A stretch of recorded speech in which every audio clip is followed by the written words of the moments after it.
Hello!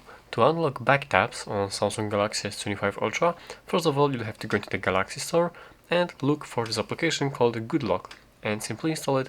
After that you'll have to open this one and find this Registar plugin right here somewhere on this list.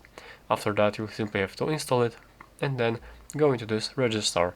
Now we have to wait for this Registar plugin to load in.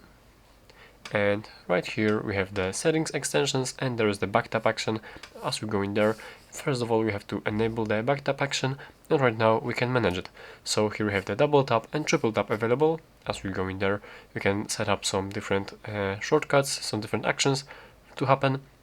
And as you can see here, we can take and share the screenshot, access the Google Voice Assistant, start pop-up windows, and some more different actions. So for the double tap I have the show recent apps action, and for the triple tap I have the shortcut to open the application, the calculator application, as you can see. And what we can do also, we can set up some gates, and basically when we have any of these gates enabled, the back tap function will be paused, it will not work. For example, when we have the power saving mode enabled or when the battery is below 20%.